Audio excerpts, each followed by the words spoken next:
Now, one of the reasons a huge car plant on the outskirts of Paris was shut down was religion, particularly Islam.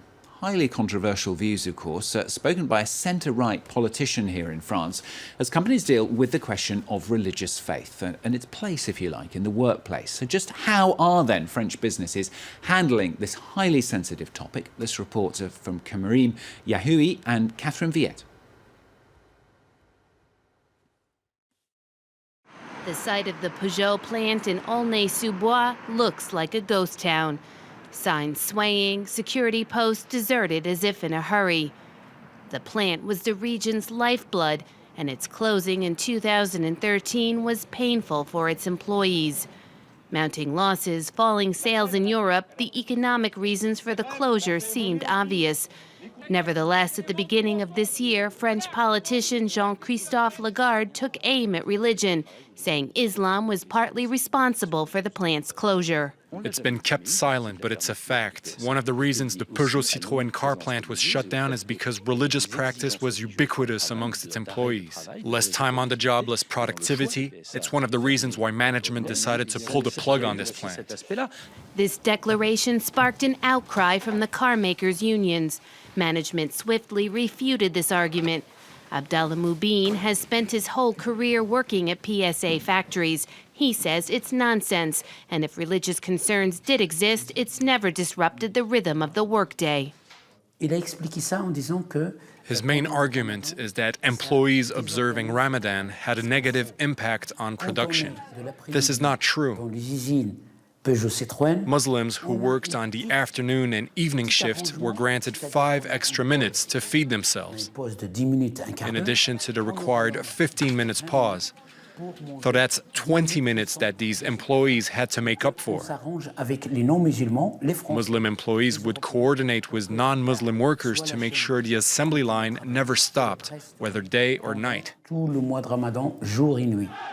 The argument that religion causes problems at work is nothing new. In the early 80s, a series of major strikes paralyzed the auto industry.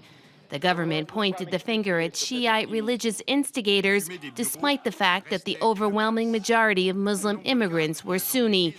Their demands were about salary, not religion. L'augmentation de salaire de 400 francs. Elles ont refusé. La qualification des OS. Il y a des gens qui sont 14 ans, 15 ans, qui n'ont même pas P1. 14 ans, 15 ans. Today's workers aren't shy about fighting perceived stigmatization on the job. À ce moment-là, dans les années 70, ce sont des gens qui se considèrent... Back in the 70s, the French would consider Muslims in the workplace as temporary immigrants.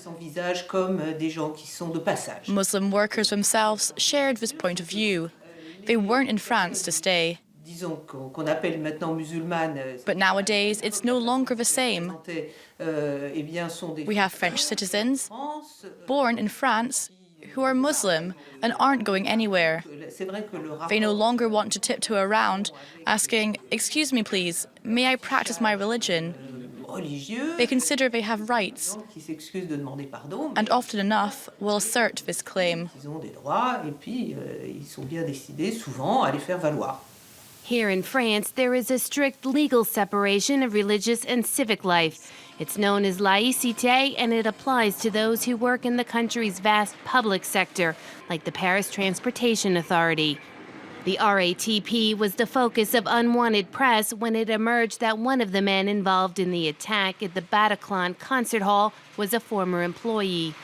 Concerns grew that management was tolerating religious behavior on the job that contradicted its own policies.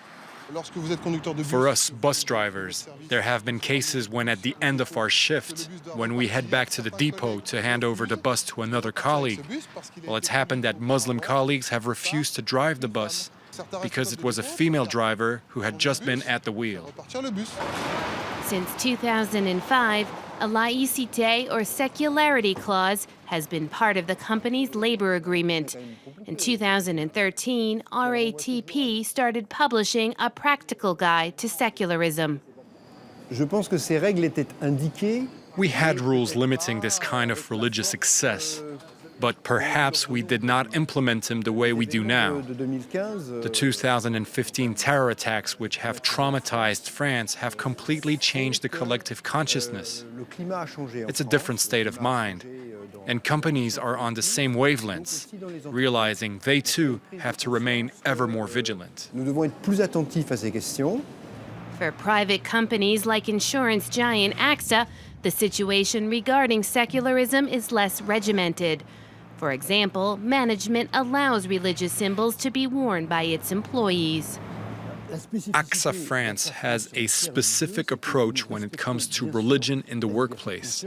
We let our employees, if it is their wish, to express their attachment to a religion. This means, for example, wearing a distinctive religious symbol. This is not a problem for us, as we believe the aggregation of all these different individuals is a source of strength for our company. To help navigate the sensitive topic, certain companies have been using religious specialists to advise them. Whether they adapt a policy of strict secularism or one of religious openness, one thing is certain: a clear directive on what is allowed and what is not will save workplace headaches.